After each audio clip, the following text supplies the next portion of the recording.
Okay, we're back here with Oliver, and we're going to do a little bit of brushing and combing to help folks out while we're on the lockdown and no dogs are getting groomed, because dog owners are going to have to maintain their dogs at home. So the first thing you're going to want to do is get up off the floor, get off the couch, get off the bed. Don't even bother with that, because you're not going to get anything done, okay? You've got to get on top of a flat raised level surface. So that's your washing machine with a non-skid mat. That's your dryer with a non-skid mat, right? You want them to feel safe and secure on top of whatever you've got them standing on, whether it's a counter, the kitchen table, or the washer and dryer, okay?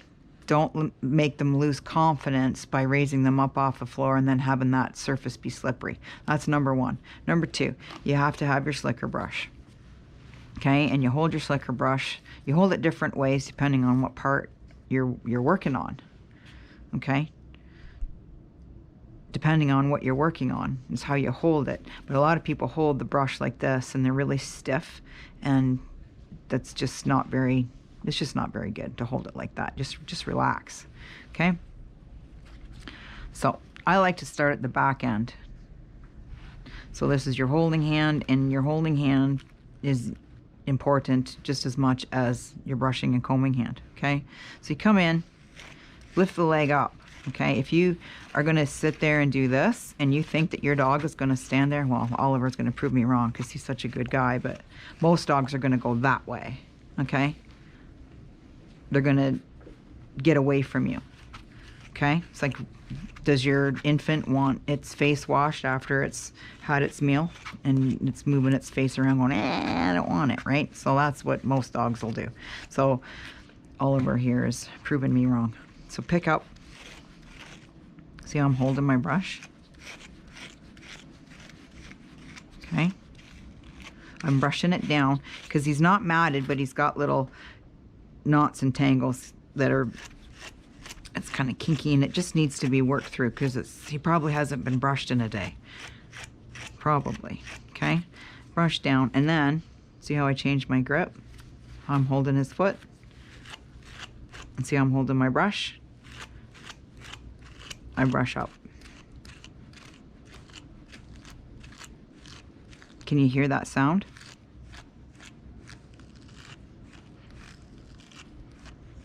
That sound is knots and tangles in his coat. These tines are pulling through and separating those knots and tangles. So when you don't have that sound, you know you've done your job. You want to get up. You can brush it down if you want. You can hold the hair up out of the way, but in between the toes is a serious problem. We get a lot of matting in between each toe on a lot of dogs. So brush it up if you want. It's a bit awkward. You're going to be all thumbs and elbows for a long time, but stick with it.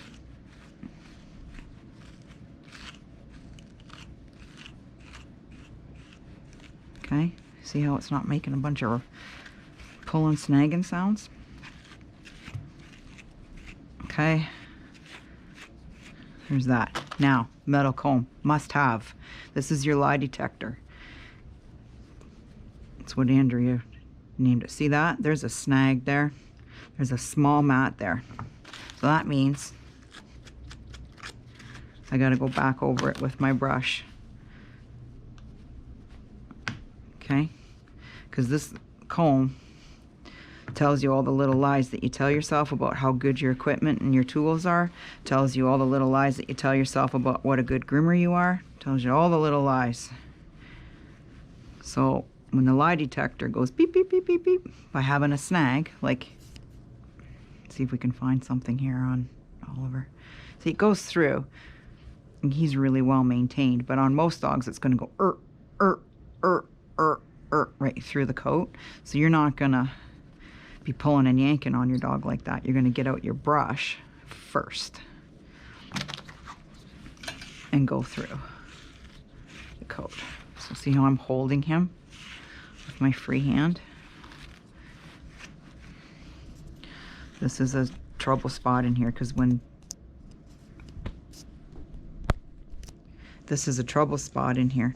this back leg comes forward, it creates friction when they walk and run and play. So You're going to go in there and you're going to check it.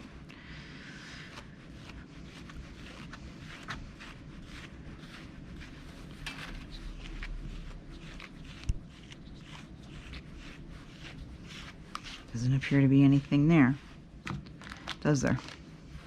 We're going to check it with our comb. See how I hold the comb?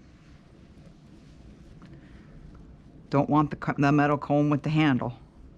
If that's all you got at home right now, well, okay, so be it.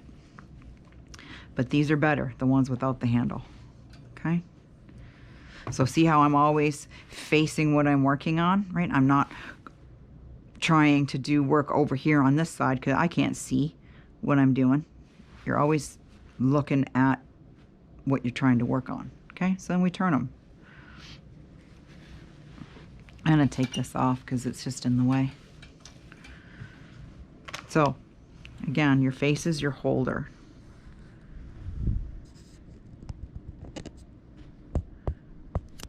Right? Your face is your holder. So I tuck my ears under with my hands. Get my brush.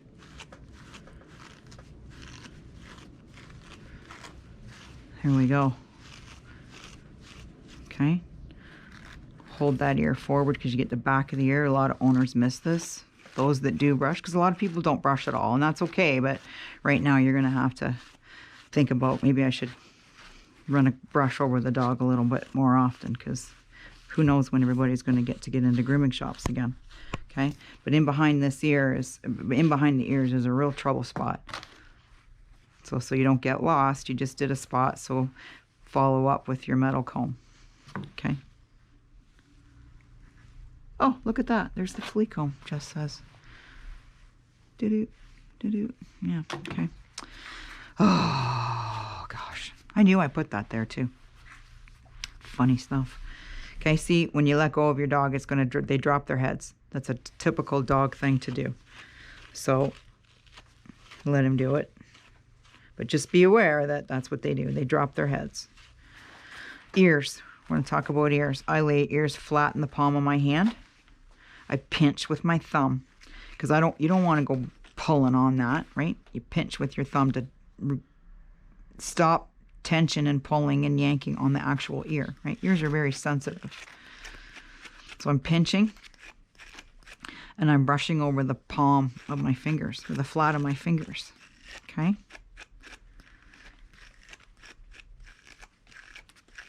So, and I'm kind of flicking it with my wrist here. Okay, don't forget the underside. You got to flip that ear over. Whether you do it that way, and then don't forget the front. That's usually the best way to go at it. Okay, something's in there. See that? My brush is yelling. Hear it yelling? Okay, do the back of the ear. Right, hold that ear forward so you can see in this area. Okay, where's my metal comb? There's my metal comb. Check my work. It slides through. I know I'm done.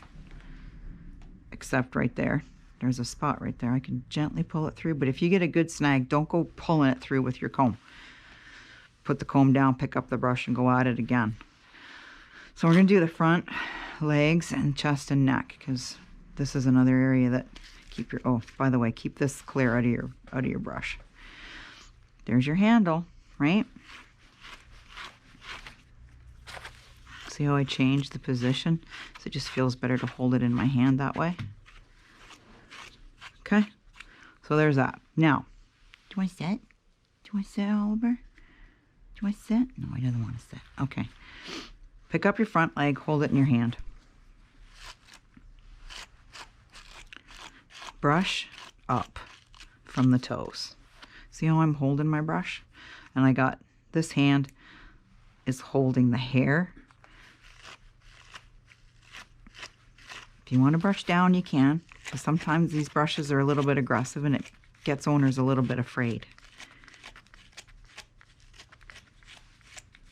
But you want to make sure that there's no mats in between the toes, because with dogs that lick and bite at their feet, and there's tons of them, when they come in from outside and you dry their feet, there's all these friction things that we're doing with towel drying and washing their feet and things.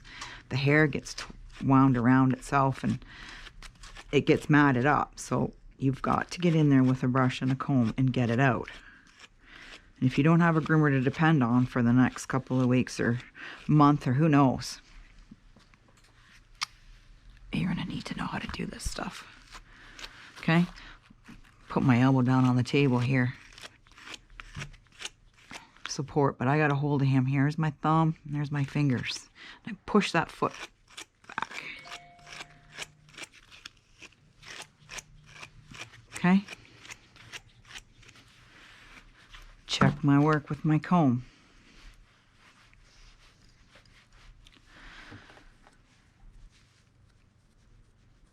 Seems to be going through.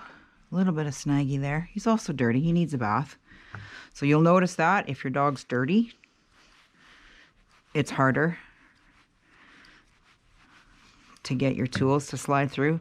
So give him a bath if you're so inspired, and you probably should, because I don't think you can bath your dog enough.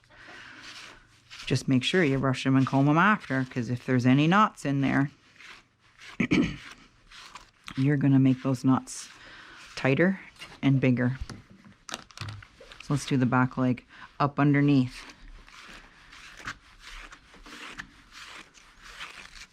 Tail's in the way a little bit. Pick it up. See, I'm holding my brush. You can hold it like that. You can hold it like that. What about people that are going to want to know about, can you brush when they're wet? Yeah, you can brush when they're wet. Andrea used to do it all the time. Just don't go ripping through. And make sure you follow up with the comb. See how his toes are a little bit matted there? Yeah, you can brush when they're wet. There's some controversy over it. Some say it's you have to do it because you don't want to break the hair when it's dry. And then you got the other people saying, oh, it breaks it. You got to brush it when it's dry. So,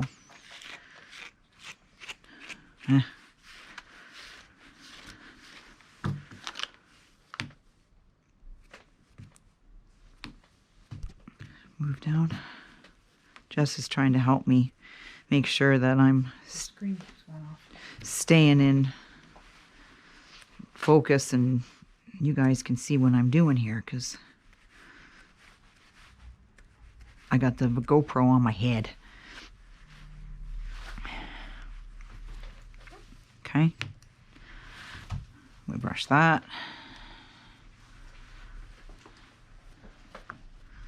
Brush that. Clean out your comb. Throw it away. Oh, let's do the tail since it's looking at us. You brush the tail like a ponytail. Again, you're always in front of what you're working on. Okay?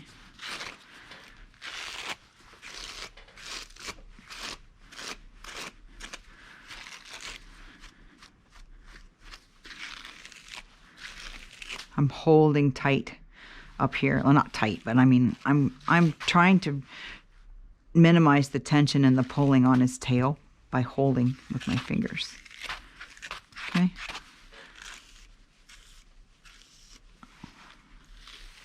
My brush isn't chattering at me. There it is. Now it's not. So I know that I've likely gotten through the knots, but I'm not sure, so I better check it with my metal comb. So you're doing the top, you're doing the sides, you're doing underneath. See how I'm holding it? There we go. Okay.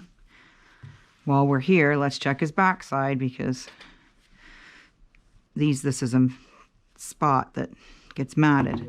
And look at his rear end. Okay, so he's got some debris in there that this is what freaks people out. So here's your choices. There's your flea comb. You got your fine comb. It's better if you can get this a little bit softer with some water and some soap with a cloth. Okay, boom. It's out. Okay, yeah, it's gross, but it's part of dog ownership, right? So people might not be able to get into a dog grooming salon for several weeks or several months. We don't know what's going to go on, so we're trying to prepare to help people out during that phase. Okay, so might as well go for it.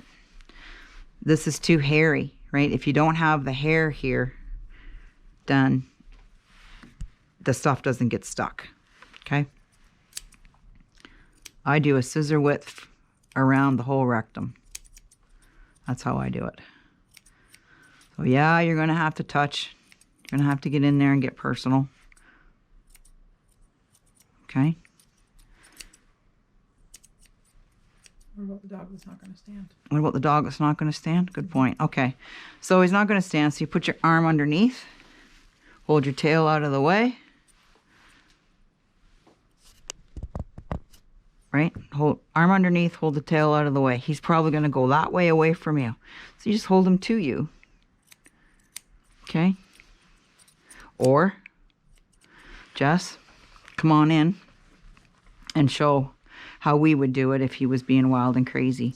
So, child, wife, husband, whoever's available in the house comes, holds underneath. You lift. That hand over there could probably scratch the chin or something if we weren't going to kill Jessica's back, but okay. You don't need to go making this a baboon butt, okay? One scissor width around the rectum will do you just fine, okay? So, you know, don't go, ah, la, la, la, la, la, right? Especially with my retinas here. Sorry. Okay. So there's the butt taken care of. We've got one leg to brush, and then this dog's ready for the bath. Okay, and I'm going to go over that part. Pick this up. Don't forget your armpits. Right, so I'm taking my free hand and I'm going in there underneath, doing the chest and the barrel and the belly. Now I'm doing down with my front leg.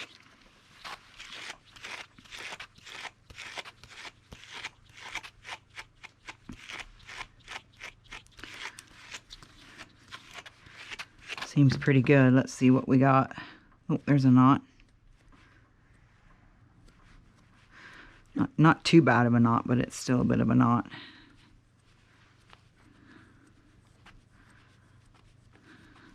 Just realized that looks really awful.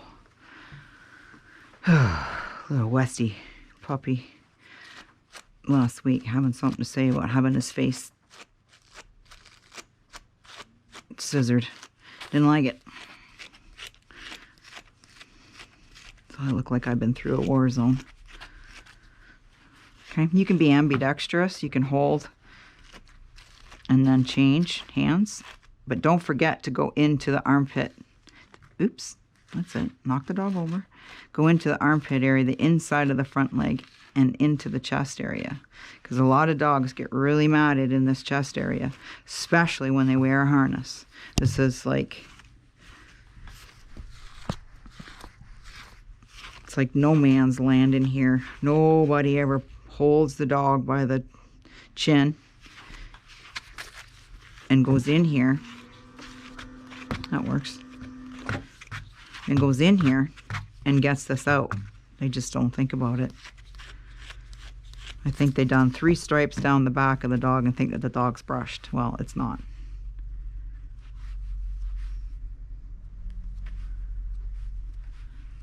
Okay. Oop. Okay, he's pretty much ready to go into the bath.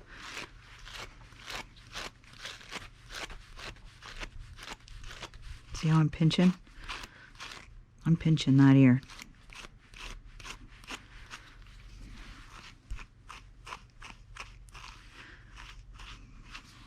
Okay, face. Go away from the eyes. Go away from the eyes.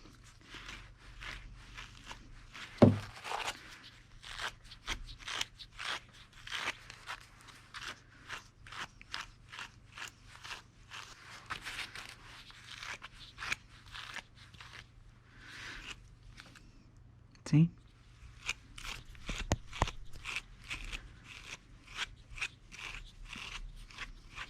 Okay. Now, you switch your grip and hold over here. You hold over here. He's pushing down on this arm, by the way. Like, don't think that he's just sitting there being all... Mr. P is a prince, but he is pushing. This is a bit of a nasty spot because that's debris from the eye that's run down into his beard. Okay? Yeah, always does. Dang. Okay? There. That's done. Okay, that's a brush and a comb, and I don't know how long that took, but he's very well maintained. Like, he's here every 6 weeks, and then he doesn't, she probably brushes at least once or twice a week at home in between coming to see us. So they're very, very well maintained. But this is just to help you guys out at home, keeping your dogs up so you don't have to have them shaved bald when we get to open our grooming salons again.